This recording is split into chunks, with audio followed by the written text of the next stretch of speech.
జరుగుతూ ఉంది. ప్రధానంగా ఈ 42 రోజుల నుండి మనం చేసిన కష్టం ఈరోజు కొంత ప్రతిఫలం వచ్చింది.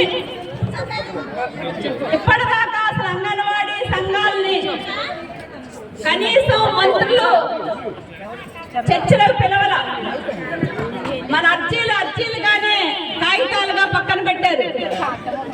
ఎప్పుడైతే మనం 12 నుండి సమ్మెకి వెళ్తున్నామని చెప్పిన వెంటనే ప్రభుత్వాన్ని గుండెల్లో దడ ప్రారంభమైంది.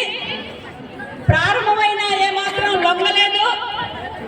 మనం పట్టుదలతోటి 42 రోజుల పాటు వేతనాల గురించి నిర్దిష్టమైన ప్రకటన రాకుండా వెనక్కి తగ్గే సమస్య లేదని చెప్పేసి భీష్మించుకొని గట్టి పట్టుదల కొనసాగించాము. అనివార్యంగా ప్రభుత్వం దిగి వచ్చి ఈరోజు వేతనాలకు సంబంధించి నిర్దిష్టంగా జూలైలో కన్సిడర్ అమౌంట్ పెంచుతామని చెప్పేసి చెప్పాల్సి వచ్చింది. అది రిటర్న్ పూర్వకంగా రాతపూర్వకంగా 3 రోజుల్లో మినిట్స్ కాపీని మనకు అందిస్తామని చెప్పేసి చెప్పడం జరిగింది. ఫస్ట్ చెప్పింది ఏమిటంటే గవర్నమెంట్ 12వ తారీఖున రాష్ట్రం ఇప్పుడే పుట్టింది, రాష్ట్రం దగ్గర అసలు డబ్బులే లేవు, వేతనాల గురించి మీరు అసలు మాట్లాడొద్దు అని చెప్పింది. కుదరదు అని చెప్పేసి లేసి వచ్చాం. రెండోసారి గ్రూప్ ఆఫ్ మినిస్టర్లో మాట్లాడిన సందర్భంలో కూడా వేతనాలు గ్రాట్యుటీ మీరు అడగొద్దు, మిగిలిన ఏమైనా చిన్న చితగా ఉంటే చేస్తాము అన్నారు. అంతకన్నా కుదరదు, ముందు ఆ 2 గురించే మాట్లాడండి, ఆ తర్వాత మిగిలిన గురించి చర్చిస్తామని చెప్పలేసి వచ్చాం. 3వసారి గ్రూప్ ఆఫ్ మినిస్టర్లో కూడా అదే చెప్పాం.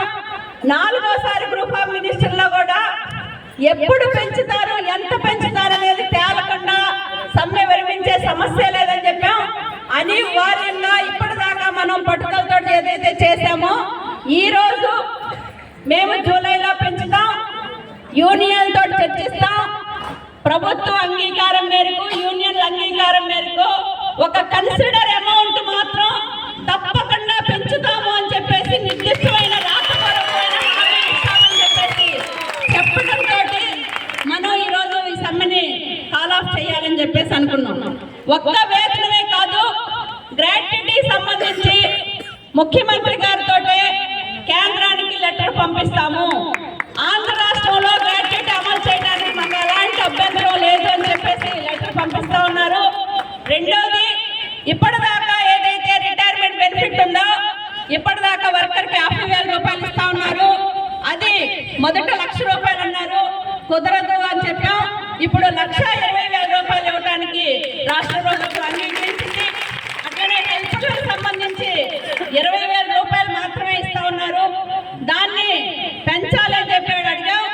40,000 అన్నారు, కుదరదు, హెల్పర్లకు ఇంకా పెంచాలన్నాం.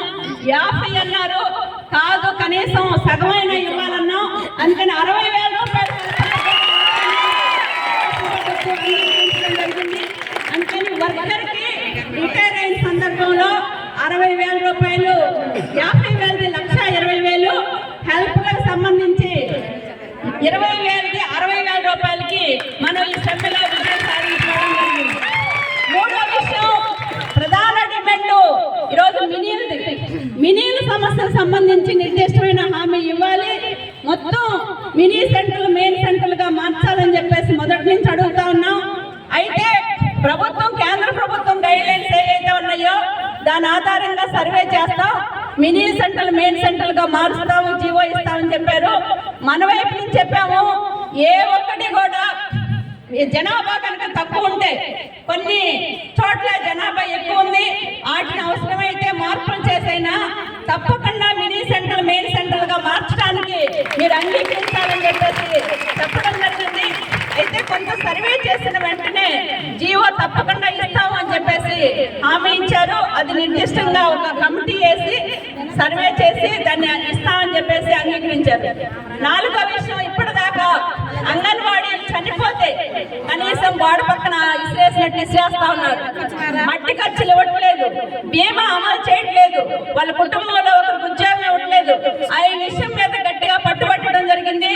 అంగన్వాడీ కుటుంబంలో ఎవరైనా సర్వీస్ లో చనిపోతే వాళ్ళకి తప్పకుండా ఉద్యోగం ఇవ్వడానికి ప్రయారిటీ ఇస్తానని చెప్పేసి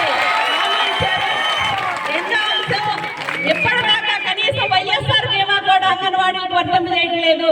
ఆ 2 లక్షలు సాధారణ మరణమైనా యాక్సిడెంట్లు అయినా 5 లక్షలు ఏదైతే ఉందో తప్పకుండా అంగన్వాడీలకు అమలు చేయాలని చెప్పేసి అడగడం జరిగింది. దాంతో పాటుగా మట్టి ఖర్చులు ఫస్ట్ ఇవ్వమన్నారు, మీకు అసలు లేదన్నారు, కుదరదని చెప్పాం. 15,000 ఇస్తా ఉన్నారు, కుదరదని చెప్పాం. ఇప్పుడు 20,000 రూపాయలు అంగన్వాడీలకు మట్టి ఖర్చులు ఇస్తామని చెప్పేసి అంగీకరించడం జరిగింది. అట్లనే ఈరోజు సంక్షేమ పథకాలు అంగన్వాడీలకు అమలు కావట్లేదు. కారణం ఏమిటి అంటే మీరంతా ప్రభుత్వ ఉద్యోగులు CFMS లో వేతనాలు తీసుకుంటున్నారు కాబట్టి ఇవ్వట్లేదని చెప్పారు. ఆ ఏదైతే ప్రభుత్వ ఉద్యోగులు అని చెప్పేసి ఉందో దాన్ని డిలీట్ చేస్తాము. ఎవరికైతే హెల్పర్లకి మినీ వర్కర్లకు తప్పకుండా అమలవుతాయి. పట్టణాల్లో ఉన్న వర్కర్లకు కూడా అమలు చేస్తారు. 60 సంవత్సరాల తర్వాత ఎవరికైతే జనరల్ పింఛన్ అందరికీ వస్తుందో అది అంగన్వాడీలు అందరికీ కూడా 3,000 రూపాయలు పింఛన్ అమలు చేసే విధంగా ప్రయత్నం చేస్తూ ఉన్నారు. సంక్షేమ పథకాలు కూడా with in the guide lines ఏదైతే ఉన్నాయో వాటిలోపు అంగన్వాడీలకు కూడా వర్తింప చేయడానికి ప్రభుత్వం అంగీకరించింది. అట్లనే ఈరోజు యాప్ల భారం చాలా ఎక్కువగా ఉంది. ఫోన్లు పనిచేయట్లేదు. 4 రకాల యాప్లు మేము చేయలేము అని చెప్పడం జరిగింది. యాప్లకు సంబంధించి అన్ని యాప్లు కలిపి ఒకే యాప్గా మార్చడానికి కూడా ప్రభుత్వం అంగీకరించింది.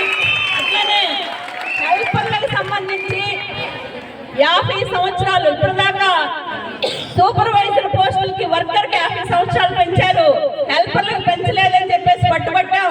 అనివార్యంగా